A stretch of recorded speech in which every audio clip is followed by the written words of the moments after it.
Meet Hydreigon, and today we're going to find out why it was the most used Pokemon in a recent tournament, the Random Team Tours tournament, where only 106 of the top cut teams were used, and our boy Hydreigon had a 44.34% usage rate. But not all teams ran the same Hydreigon build. In fact, some were pretty different, and I'll be going over each of the top 6 Hydreigon builds that were seen on many of the top teams. Hydreigon is a unique Pokemon with a massive base stat total of 600 and access to the ability Levitate. It's a pretty strong candidate for any team while also getting rid of any potential weaknesses to ground types, which means its Terra type is almost always going to take advantage of that fact. And because of this, we tend to see a lot of fire Terra types. However, some other notable Terra types are Poison being only weak to 2 types, ground and psychic. But with the ability Levitate, we get rid of the ground type, and with Hydreigon's original typing being dark, it almost never has to worry about psychic types until it terastallizes into a poison type. So with this build that was on one of the top 4 teams, Hydreigon was running the Terra type Poison, most likely to combat other fairy types that are a huge threat to Hydreigon being ×4 weak to it.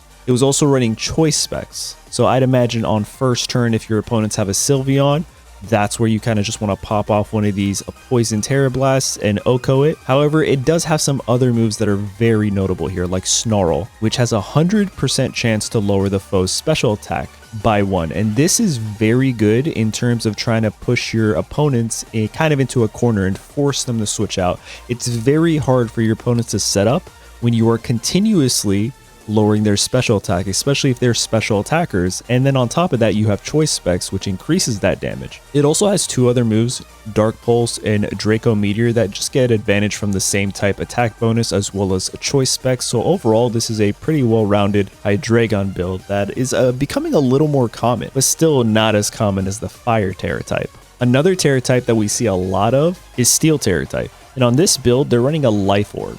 So now they're not stuck to using a 1 move, but they do lose a little bit of health after every single attack. On this set, you still have Dark Pulse and Draco Meteor, but instead you have Flash Cannon.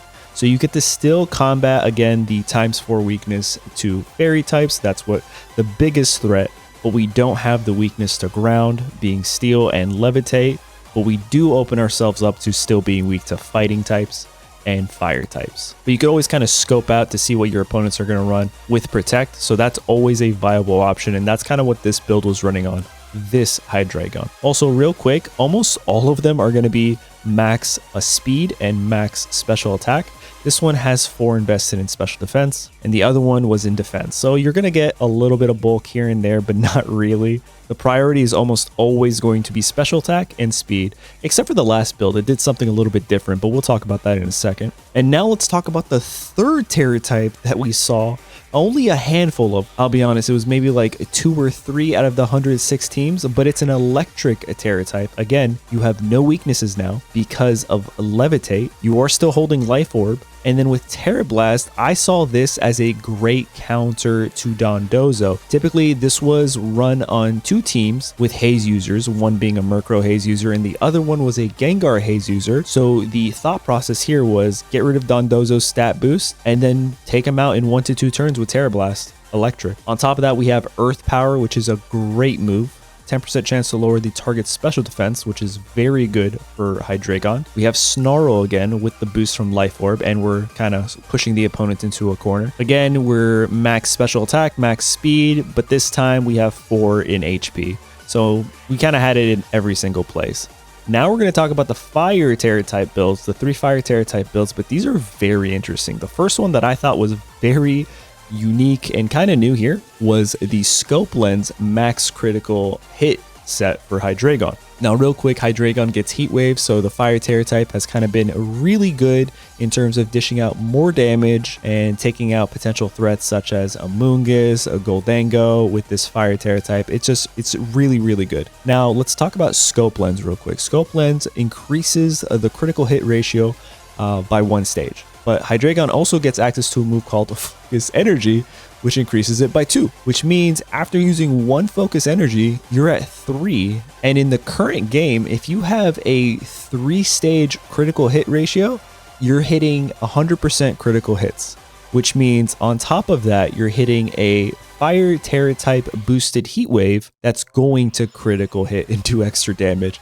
So this is absolutely on the rise, and I can't wait to see what other kind of unique builds players will build utilizing Focus Energy and Scope Lens. I'm definitely seeing a lot more usage of this, and it's pretty exciting. Again, same thing here, special attack and speed maxed out. We got a little bit in HP, as well as protect to scope things out and see what the opponents are going to do. See what I did there? All right. Moving on to the next one, we have Assault Vest. This one's pretty good too. A lot of bulk goes into this one. This one has a unique kind of EV distribution we're going to be talking about. I thought it was the last one, but I guess it was this one. We're using Snarl to lower the special attack of the opponent's Draco Meteor to do so much damage. Again, Heat Wave, Fire Terra type, we get the boost, and Earth Power to push back any other fire types that might potentially wall us. And on top of all that, we're getting a boost of 1.5 times for our special defense. But because of this, we give up moves like Protect. Now let's talk about the EV distribution. For this build, the player really emphasized tanking. So they gave up a little bit of their special attack, which I guess is fine because they made up for it with HP on top of using this item. I mean, it kind of makes sense. You're trying to tank as many hits as you possibly can and stay on the field and stay relevant for as long as you can, so that way you can dish out as much damage as possible. So this is a pretty unique set. I'm sure you'll see other kind of builds revolving around Assault Vest, but again, this is a Fire Terra type, very common in the current meta.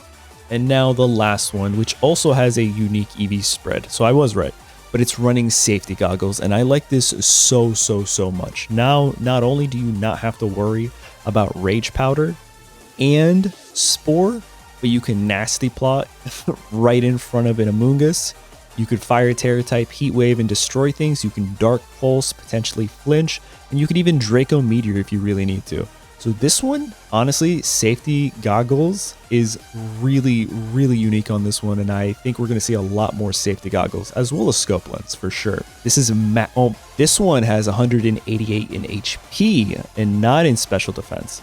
This one utilizes its bulk tremendously. It cuts out its special attack and speed, which we've seen maxed out in every other build almost, to give it a little more bulk in HP and defense, as well as a little bit of special defense. So that way you can still use your Nasty Claw and actually have turns to use it. This was paired with a lot of Tailwind users, so like Murkrow. In fact, here are the top 4 teammates for Hydreigon in this tournament. We have, of course, the Murkrow we were just talking about with Tailwind, but also, oddly enough, Goldango and Hydreigon was a very common duo lead. Now, depending on what kind of Hydreigon you were building, it could have complemented the Goldango very well and dished out tremendous damage on the first turn with either spread moves or single target moves. Another really good one that was used a lot was Clear Amulet Garchomp, first turn Swords Dance, and then we could just pretty much spam Earthquake and never worry about hurting our teammate, the Hydreigon, because it has Levitate. So we were definitely seeing a lot more of those, but also Amoonguss with a Rocky Helmet. So that way if we went up against any mouse holds, we could always Rage Powder, take him out with the Rocky Helmet, while also giving our Hydreigon a chance to set up and just do tremendous amounts of damage. But yeah, those are the top 6 Hydreigon builds that are really taking over the VGC meta as of right now. Let me know in the comments what you guys think about them. Which one out of these top 6 do you like the best? For me, I really like the Scope Lens Focus Energy strat. It's so unique, and I like the fact that this interaction guarantees 100% critical hit damage. The only problem is, how long can Hydreigon survive on the field to actually take advantage of that? Are you going up against wide guard users? All these things come into consideration. But yeah, let me know what you think. Thanks for watching, and I'll catch you guys in the next one.